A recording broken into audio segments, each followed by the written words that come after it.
Estudio de este programa en vivo se encuentra Octavio Romero Oropeza, que es el director general de Petróleos Mexicanos. Ingeniero, buenos días, gracias por estar aquí.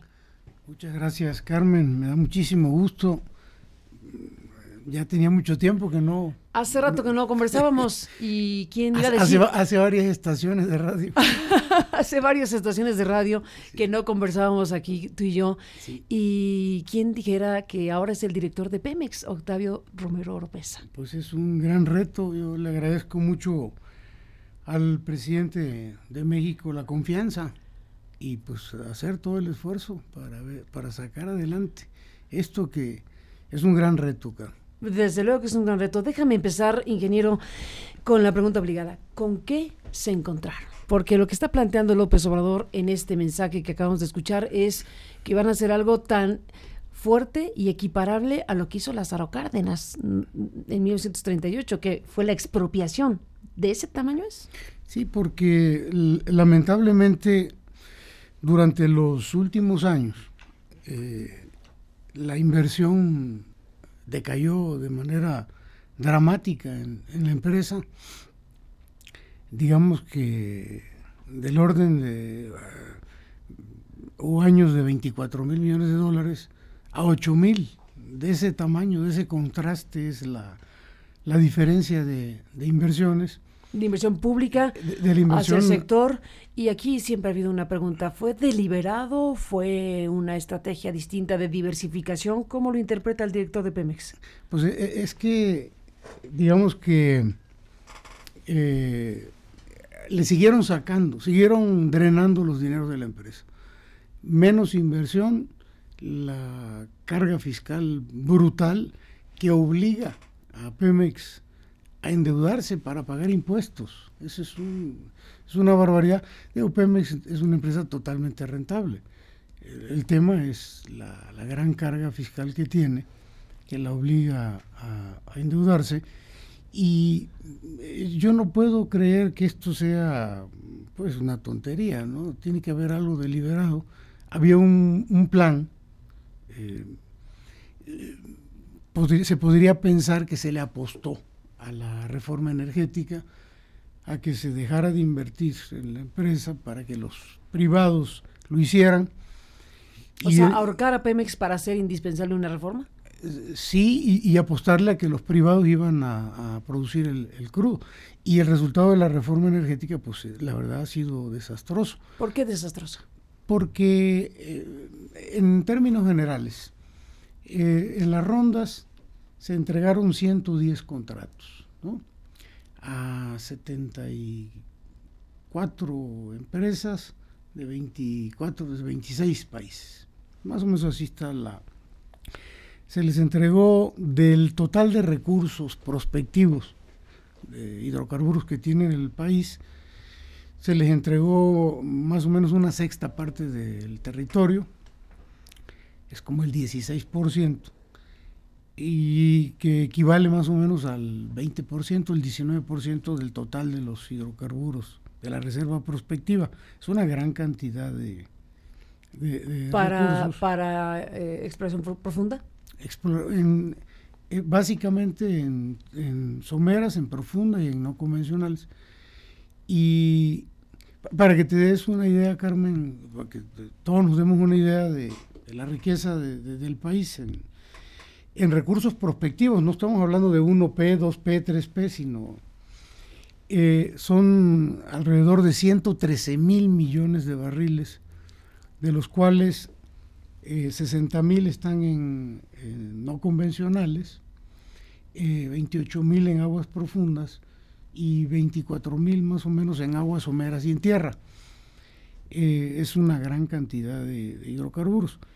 Entonces se apuesta a los privados y se habla en aquel entonces como justificación para la reforma energética. Se dice que si se echa a andar la reforma energética, en este año, en el 2018, íbamos a estar produciendo 3 millones de barriles. La realidad hoy es 1,730,000. Lo mismo en el caso de gas, 8,000 millones de pies cúbicos de gas estamos en 3.7 mil millones de pies cúbicos de gas. O sea, nada se cumplió. Se hablaba de una inversión una inversión esperada en 50 años, del orden de 161 mil millones de dólares. Un compromiso de inversión para el 2018 de 4.073 millones de dólares. Solo se han invertido a este año 760 millones de dólares. O sea, no se cumplió con la inversión, no, y por lo tanto... no se cumplió con la inversión proyectada. Proyectada y comprometida. ¿Y comprometida por quién? ¿Por los inversionistas? Por las empresas. Había un compromiso de invertir de los 160 mil que eran los esperados, que se iban en 50 años, a este año, en 2018, había un compromiso de 4.073. ¿Y fueron? 760. Lógicamente, pues no. El resultado es de acuerdo con la información oficial de la Comisión Nacional de Hidrocarburos, 30 barriles diarios es lo que se está produciendo. Bueno, 30 barriles. 30 barriles, o sea, 54.030. Pero el tema es que esos 54.000 fueron asociaciones con Pemex de particulares en licitaciones, en otorgamiento de bloques, y ya Pemex producía los 54.000. Entonces son los que se siguen produciendo, y realmente nuevos 30 barriles. O sea, no hay realmente ningún resultado. Y lo peor del asunto es que aunque se hubiera cumplido con la inversión, esta de la que hablaba, de acuerdo con la proyección de oficial, de CNR y de CNH, en el 2024, o sea, a fines de este sexenio, se iba a alcanzar una producción de 280.000 barriles de crudo. Esto no le resuelve el problema al país. O sea, ¿qué van a hacer entonces? Porque aquí el gran tema es, bueno, no se está revocando la reforma energética y petrolera a pesar de que se critica permanentemente sus resultados. No se está haciendo lo que se hizo con la reforma educativa, por ejemplo, que se revocó y se va a hacer otra. En este caso, si fue tan mala la reforma o los resultados de esta reforma, ¿por qué mantenerla? Pregunto. Pues el presidente plantea que se les va a dar un plazo determinado a los digo, sé que se meterían en una bronca monumental por X y Y litigios que se podrían esperar. Por contratos y todo. Por el tipo de contratos, pero a ver, explícale al público cuál es la deliberación que toma un gobierno de la República, que es capaz de decir lo que está diciendo actualmente el gobierno de Andrés Manuel, ahora tú mismo lo ratificas, que la reforma energética y petrolera ha sido adversa en sus resultados. No dio resultados. Por eso, adversa en sus resultados, y ahora dicen hay que rescatar, porque ese es el planteamiento, rescatar a Petróleos Mexicanos, rescatar a la Comisión Federal de Electricidad, rescatar lo perdido sin modificar la reforma. Entonces, esa ecuación, al final de cuentas, es muy importante entenderla. ¿Cómo es que finalmente deciden hacer qué y cómo lo explicas? Bueno, partimos de la base de que la mayor parte de los recursos pues siguen siendo propiedad del país, ¿no?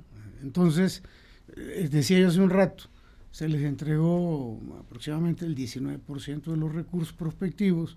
¿16 dijiste? El 16 de la superficie. Ya. Hay una superficie de 439.000 kilómetros cuadrados. De esos, el 16. Y del volumen total de los 113.000 millones, el 19, más o menos. Entonces tenemos una gran cantidad de oportunidades todavía en el país para salir adelante y dar el tiempo necesario para que los privados demuestren si realmente van a producir, que eso es un poco el planteamiento. A ver, aquí hay varios temas. Contratos ya asignados, déjame empezar por ahí también. Contratos ya asignados, contratos que no se han cumplido a cabalidad y que a pesar de estar firmados, no han dado los resultados ni han producido lo que se esperaba que produjeran. ¿Esos contratos son revisables? ¿Esos contratos están bajo lupa? ¿Esos contratos los inversionistas podrían inquietarse porque pueden ser revocados? El presidente se reunió con ellos, tuvimos reuniones con con las empresas de las rondas y les hizo el mismo planteamiento. Les dijo, bueno, pues esto no ha funcionado, sin embargo, se les va a dar el tiempo. ¿Cuánto es el tiempo? Pues yo supongo que te mentiría si te digo una cifra, pero que será un tiempo prudente. ¿3 años? 3 años, para que... Digo yo, no sé. Sí, es un tiempo que a mí me parece que sería prudente para que se demuestre que hay un incremento en la producción, que realmente sí va a funcionar. ¿Han dicho los inversionistas por qué no han producido lo que dijeron que producirían? ¿Por qué no han invertido lo que dijeron que invertirían? Si se reunieron con Andrés Manuel, ¿qué tipo de respuesta dieron a este planteamiento principal? Hubo una reforma, ustedes se comprometieron y no ha resultado como ustedes dijeron. Sí. ¿Pero qué dicen qué dicen de respuesta? Bueno, hay distintos tipos de respuesta. Una es muy clara, no necesitamos que nos las digan. No ha habido inversión, ¿no? No, Sí. el tema es por qué no ha habido inversión. Sí, hay un tema que tiene que ver con la reforma energética. Se fueron creando organismos reguladores, muchos organismos reguladores, principalmente CNH, la ASEA, que son quienes autorizan el desarrollo de los campos. Para que te des una idea, Alguien Carmen, tiene que autorizarlos. Sí, el tema es el tiempo. Cuando nosotros empezamos a platicar en la época de la transición con la gente de Pemex,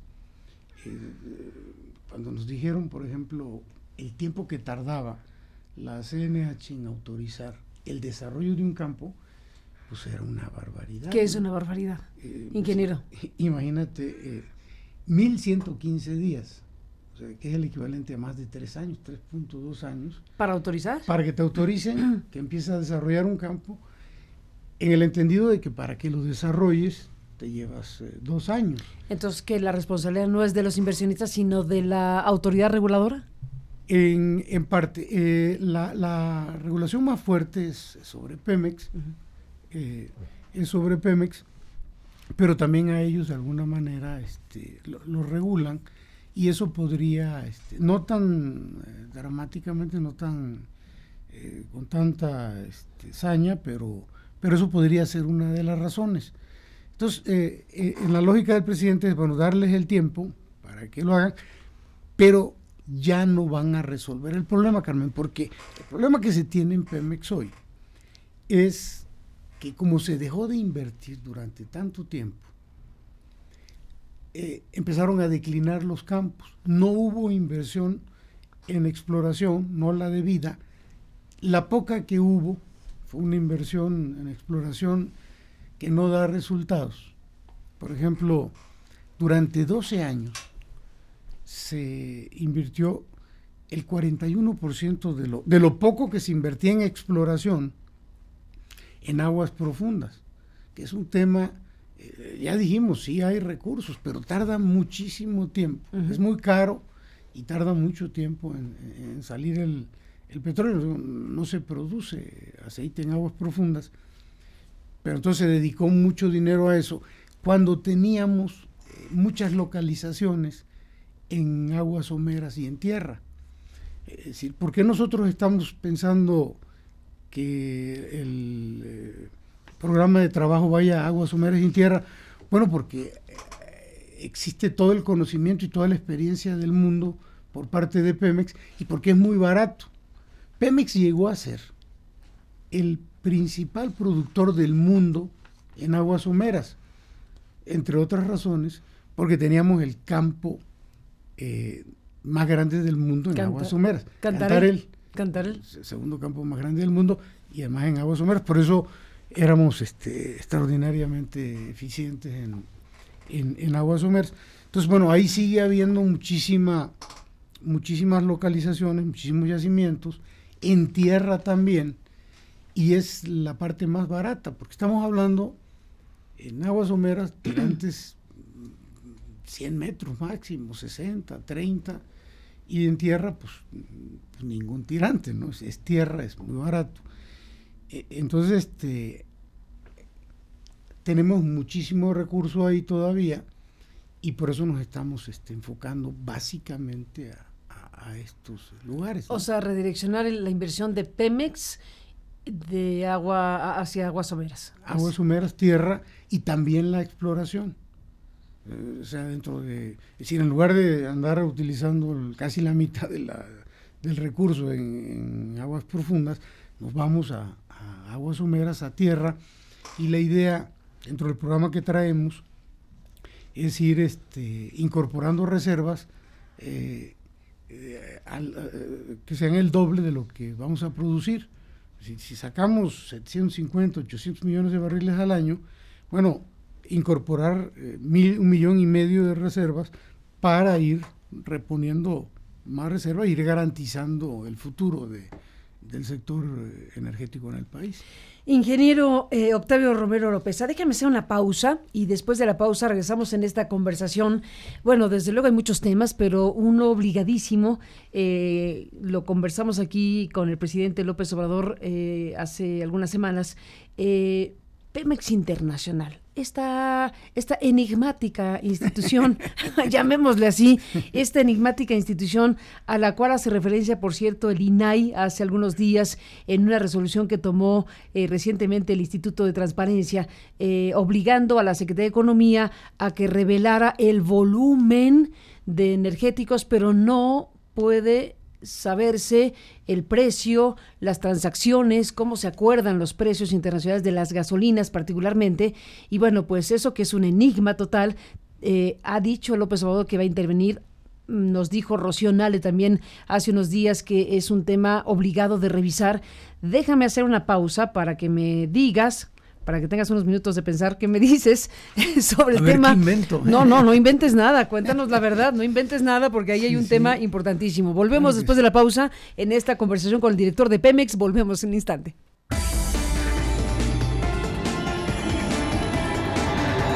Aristegui, en vivo. Continuamos. Entérate. Los mejores momentos. Aristegui en vivo. Entrevistas. Análisis. Debate.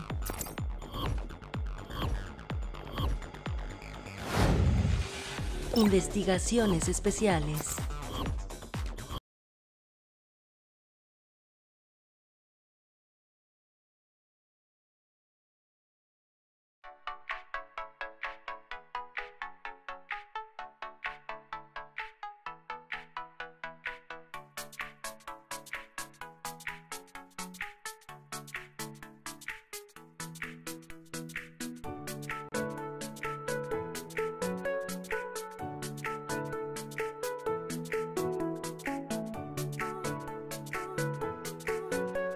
Para seguir a Aristegui en vivo y todo nuestro contenido en tu dispositivo móvil, añade aristeguinoticias.com a tu pantalla principal. Si tienes un teléfono iPhone, primero debes abrir el navegador Safari. Ingresa a aristeguinoticias.com.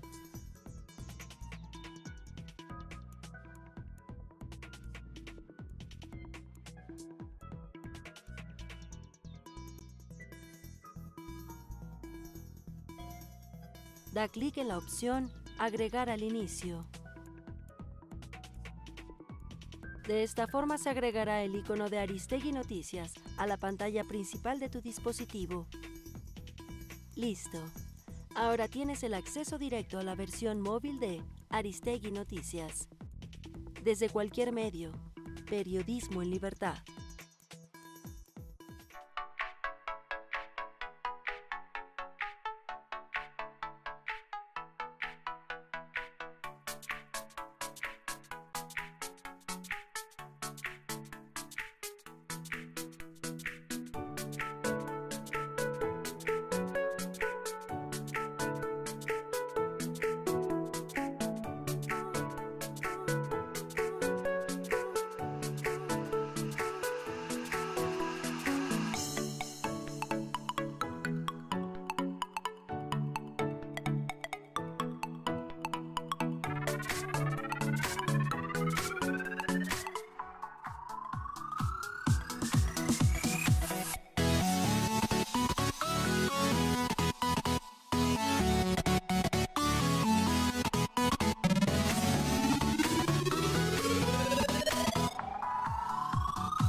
Entérate.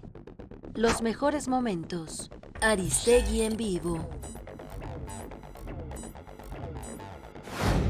Entrevistas. Análisis. Debate.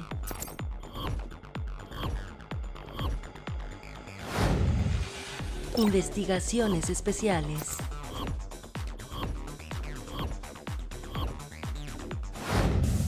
Último momento.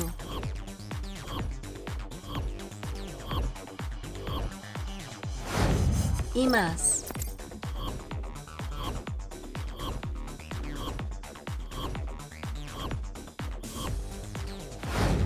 Consulta la sección Entérate en aristeguinoticias.com.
Aristegui en vivo. Regresamos.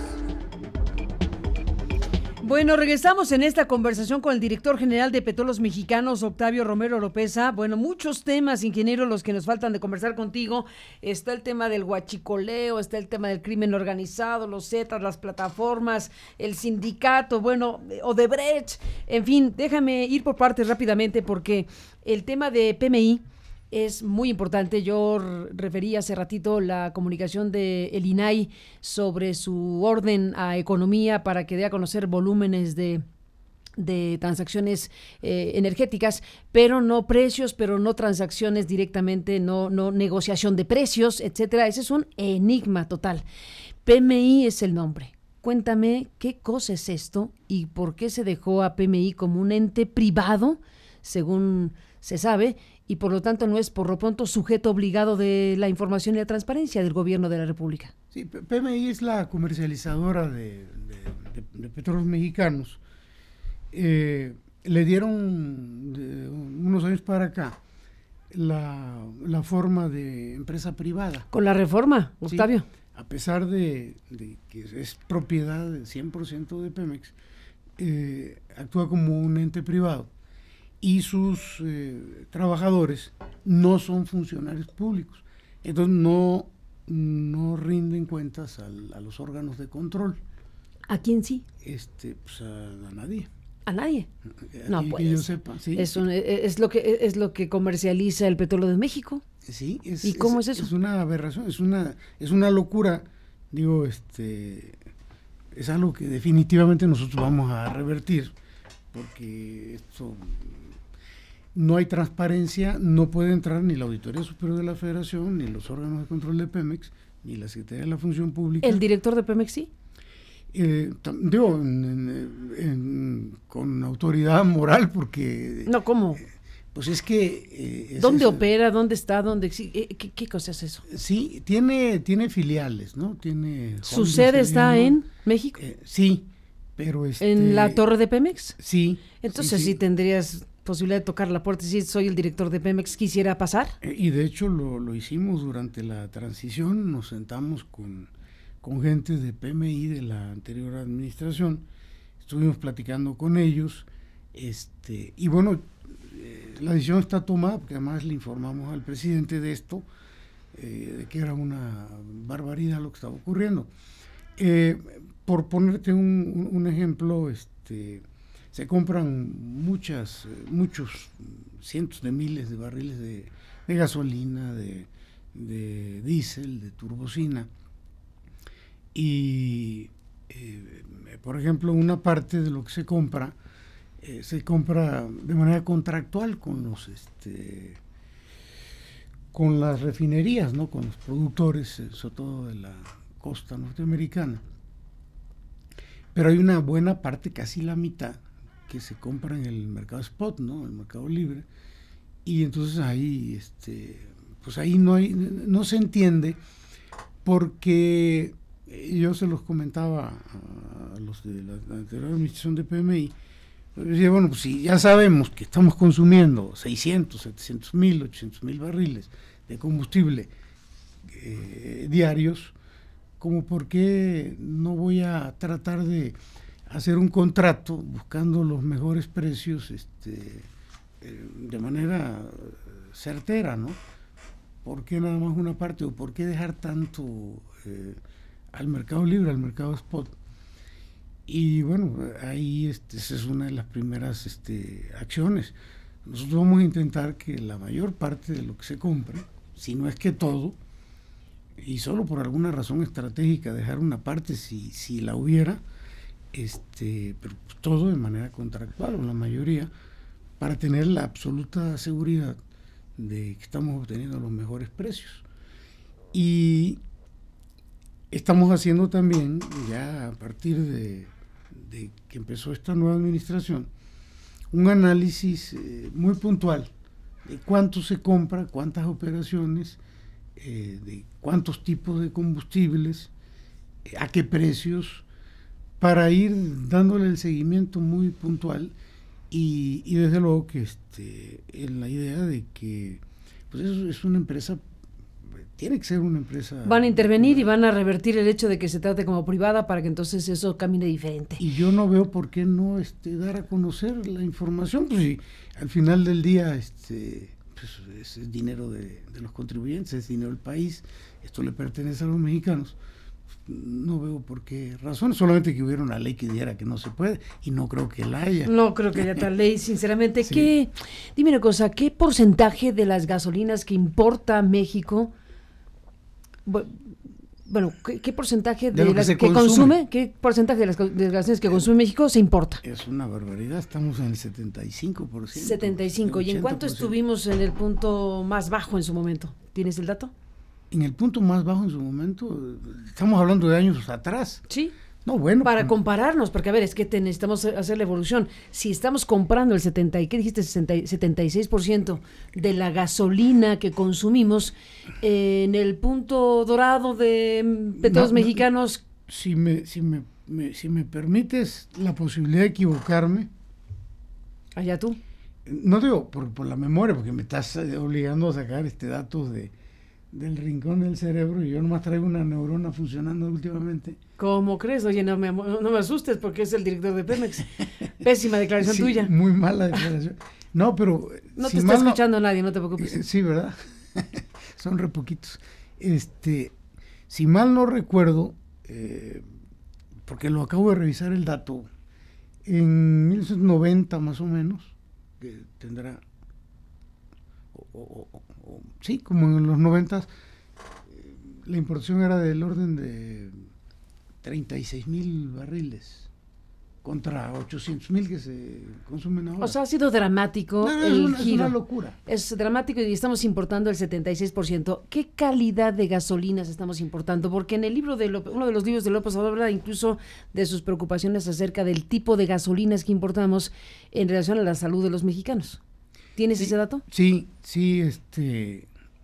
qué barbaridad contigo, Carmen. No me dejas descansar, que la memoria.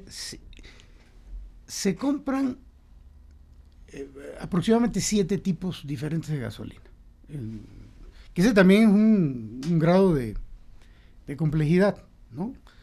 7 tipos de gasolina, dependiendo de las regiones del país. Por ejemplo, la que se compra para el Valle de México es una gasolina que tiene ciertas características, tiene oxigenantes por el tema de la contaminación, pero para otras regiones del país también, desde luego la Magna, la Premium, los diésel y la turbocina.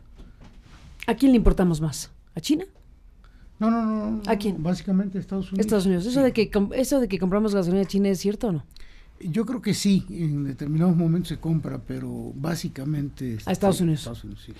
Dime una cosa, por falta de tiempo tengo que ir rápidamente a otros temas rápidos y muy importantes. El robo de combustible, que es una cosa descomunal según las cifras disponibles, el huachicoleo, la ordeña de ductos en el país. ¿Cuál es el diagnóstico que tienes y cuál es la respuesta para eso? Se está trabajando de manera muy intensa y ahora sí que no es nada más Pemex, ¿eh? Esto es un tema que lo trae el presidente de México como prioritario. Acaban de hacer un operativo en Puebla muy importante de intervención. Detuvieron una parte importante del robo de combustible, por lo menos una operación. Sí, no, pero hay toda una estrategia y se va a presentar en los próximos días. Pues ahorita venimos saliendo de una reunión de las mañaneras, me tocó ir... A las 6 de la mañana. Sí, pero hay que levantarse a las 4. Pues sí. Hay una estrategia donde está de manera permanente la Sedena, la Secretaría de Marina, la Secretaría de Seguridad y Hacienda, el SAT, aduanas, el CISEN, inteligencia, Pemex, desde luego, Profeco, medio ambiente, o sea, todo el mundo estamos trabajando en una lógica de primero hacer el diagnóstico claro, porque si me apuras mucho, pues no está tan claro el diagnóstico, ¿no? No está claro el diagnóstico del robo de combustible en el país. ¿De dónde es la mayor de las extracciones, ¿no? Del crudo? Entonces, trabajándose en eso de manera conjunta, hay reuniones permanentes en el asunto y yo creo que va a dar muy, muy buenos resultados, porque ahora sí que ya es un operativo de Estado y es un tema estratégico, ¿no? Entonces, lo que sí te puedo decir es que en noviembre el promedio diario de robo de combustible es del orden de 81,000 barriles diarios, ¿no? Es una locura. Una cantidad muy grande y ha venido escalando mes con mes. 81,000 barriles diarios. Sí. ¿Y se roba gasolina, se roba diésel, se roba crudo, se roba todo? Sí, la mayoría es gasolina, pero se roban su porcentaje también de diésel y en menor turbocina. Déjame pasar a otro gran asunto que tiene que ver con escándalos de corrupción que han marcado al continente, el caso Lavallato y Odebrecht. El caso mexicano, como sabemos, bueno, pues quedó ahí sugerido que se estaba investigando el tema Odebrecht, incluso fue echado de la PGR como fiscal de delitos electorales el actual director de inteligencia financiera, Santiago Nieto, pero quedó ahí este asunto para México abierto, porque uno se preguntaría, ¿a poco México es la excepción en un patrón de conducta muy claro donde Lavallato, las empresas que forman parte de esta investigación y Odebrecht en particular, pues son el modelo perfecto de las empresas corruptoras que financian campañas y que luego obtienen contratos y luego beneficios sobre esos contratos? Básicamente ese es el modelo que se ha replicado en por lo menos 13 países que forman parte de esta investigación multinacional. ¿México será la excepción? ¿Cómo la excepción? Sería notable que fuera la excepción de este modelo, que no ocurrió, que habiendo contratos de Odebrecht en México, no hayan hecho lo mismo que en otros lugares. Sí, no. Pero no solo actos de corrupción, este modelo es financiar campañas, obtener contratos y luego beneficios de los contratos. Sí. Bueno, no podía yo asegurar tantas cosas. Lo que sí tengo claro es que hay actos de corrupción, pero sí me gustaría que quedara también claro que, porque además hay como un señalamiento muy recurrente a Pemex como una empresa corrupta. Y en todo caso, bueno, no, funcionarios, los funcionarios hay que decirlo, sí. Porque Pemex dirá yo qué, ¿verdad? Como empresas, la empresa de los mexicanos, pero los que han operado Pemex, dirigido Pemex, ese es el tema, los funcionarios y las personas que han administrado Pemex. ¿Qué nos puedes decir del asunto? ¿Se está investigando? ¿Hay elementos de información nuevos ¿Qué esperar de eso sobre México? No, nosotros estamos en la posición de que toda la información que se nos requiera, ponerla en manos de quien nos la solicite, defendernos también a nivel internacional, porque hay también ese tipo de situaciones que casi que pretenden meter a Pemex como una empresa corrupta, ¿no? Como una empresa con malas prácticas, y ahí el tema es que no es así. Digo, hay funcionarios que lo hacen, pero no es la empresa, ¿no? Y creo que debe de quedar muy claro esto. Pero por lo demás, contribuir con toda la información a quien la requiera, ¿no? ¿No hay nada nuevo en ese momento? ¿No hay algo en especial que nos puedas compartir? No, Carmen. No. Democracia sindical. En el discurso de Andrés Manuel de este fin de semana en Ciudad del Carmen, había momentos donde se ovacionó a López Obrador por los que estaban ahí presentes, obviamente la industria petrolera en pleno, ¿no? Y uno de los puntos donde más ovación yo encontré fue justo cuando se habló de democracia sindical y de llevar obviamente la representación de los trabajadores de Pemex pues a los procesos democráticos que requiere este país y que requiere cualquier democracia. Sobre el futuro de Carlos Romero de Champs, ¿qué me dices? Bueno, es decir, no se entendería que en este país haya habido un cambio como el del día 1 de julio, que fue una cosa impresionante, una demostración del deseo de la gente de que las cosas cambiaran, y que a nivel de otro tipo de procesos no se diera la democracia.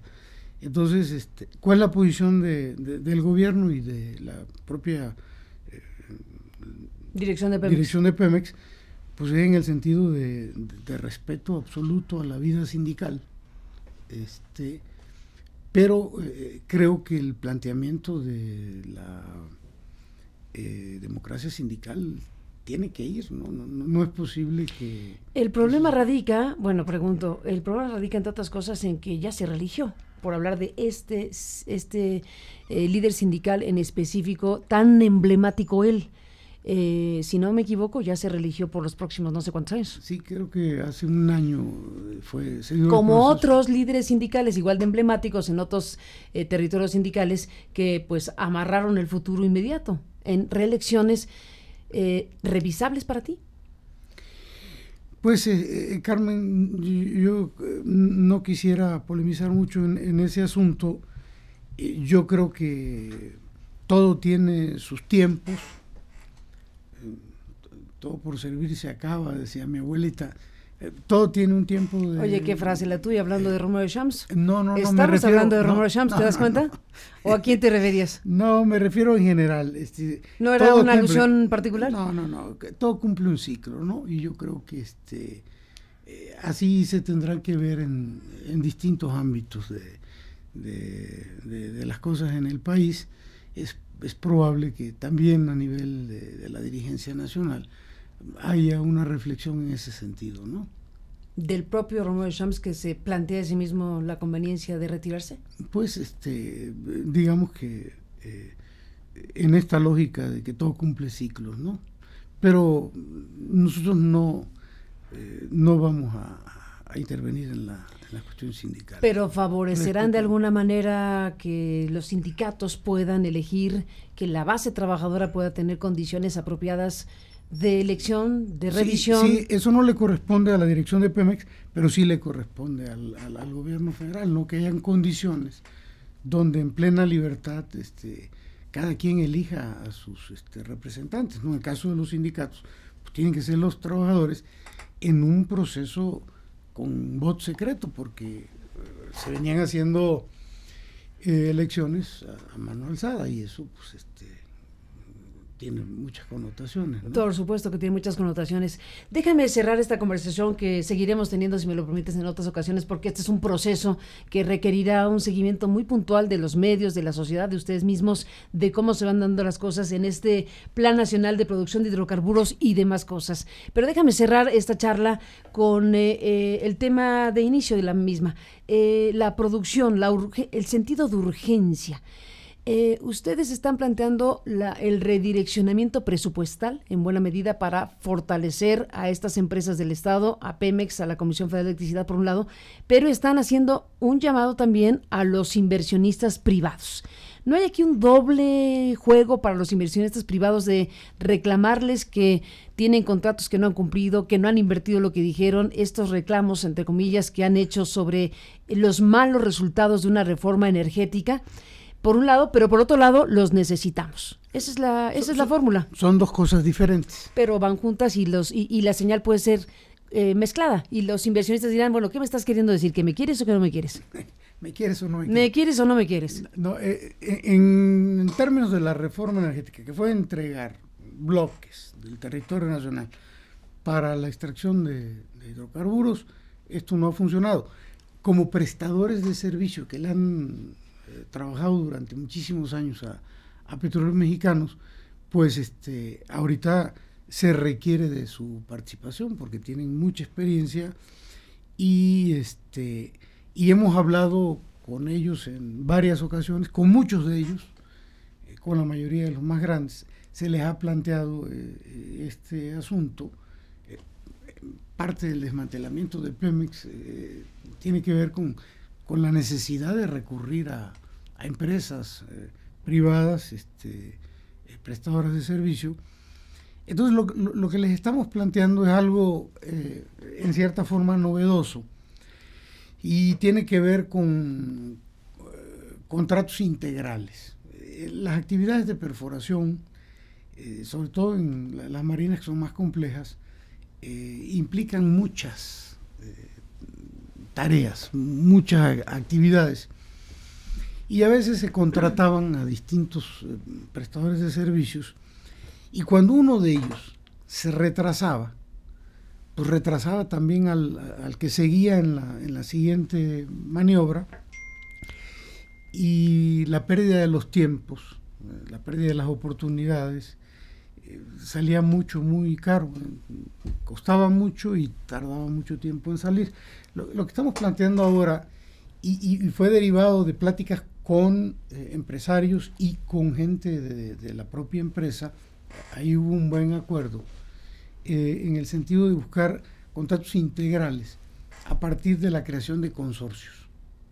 Es decir, grupos de empresas que se unifican, que se juntan y que se coordinan de manera muy eficiente para las tareas de perforación y de explotación de los pozos, y con ventajas porque se les da estímulos. Por ejemplo, de los pozos que se van a perforar, 120 pozos, 117, en los campos nuevos, porque también me faltó comentarte que este año fueron 50 los pozos que se perforaron. Lo que estamos pensando el próximo año son 150, son triplicar el número de pozos.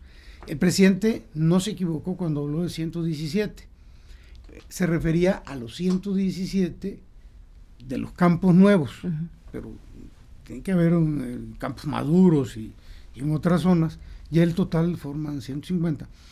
Entonces, se forman estos consorcios y va a haber estímulos. Los que tengan mejores resultados. Por ejemplo, ya por experiencia, los técnicos de Pemex saben que un determinado pozo, por las condiciones geológicas, se tardan 80 días en perforar, ¿no? Eso es lo que se tarda. Entonces, si tú contratas 80 días sin estímulo, bueno, pues se tardan 80 días. Pero si hay el estímulo de decir, si lo haces en 60, de los 20 días que sobran, 10 para ti y 10 para Pemex, ya hay un estímulo que le conviene a ambas partes. Entonces ellos se esfuerzan por hacerlo más rápido, más eficiente, y hay un... Pero los 80 días es porque se requieren 80 días para que técnicamente esté listo o porque se tardan dado que no hay estímulo. Digamos que no hay estímulo y yo cobro por día, entonces me tardo los 80 días. Pero entonces, esto está proyectado en 80 días, pero si le metes más ganas, si le trabajas más fuerte y lo reduces, la diferencia del tiempo se comparte. Entonces, le sale más barato a Pemex y ellos se benefician porque trabajan. Sin riesgo de que se chafe. Sin riesgo. No, porque va a haber una supervisión de sí, porque Pemex. Bueno, algunos dirán, bueno, si reduces el tiempo de obra o de trabajo, Sí. sin los rigores necesarios, ganas tiempo, pero puedes perder calidad. No, se está cuidando muchísimo el tema de los riesgos, cuidar mucho. La supervisión de Pemex va a ser definitiva en esto. Y no solamente ese estímulo. Por ejemplo, se van a concursar el 75% de todos los pozos y un 25% se deja como estímulo. Es decir, las empresas que mejores desempeño hayan tenido, pues ya se ganaron del remanente del 25% de los pozos, seguir con más actividad, con más pozos. Entonces, eso les ha gustado mucho a los empresarios. Estamos viendo que la oportunidad de conseguir ahorros va a ser muy importante. Estamos pensando que por lo menos un 20% de los costos, y cuando hablamos de 20% en la industria petrolera estamos hablando de un borral. Muchísimo dinero. Muchísimo dinero. Pues de todo esto seguiremos hablando, si me lo permites. Hay todo un conjunto de temas importantísimos. Hemos aquí repasado los más importantes, me parece. Pero sigamos en contacto, ingeniero. Estaremos siguiendo, pues, en tu calidad de director de Pemex, lo que va sucediendo en un tema crucial. Obviamente estamos hablando de un tema principalísimo para el país. Sí, muy importante y con muchísimo gusto, Carmen, las veces que se me requiera. Venga, estaremos en contacto, ingeniero. Gracias por estar aquí esta mañana y seguiremos en comunicación. Muy buenos días. Muchísimas gracias. Gracias y buenos días. Hacemos una pausa.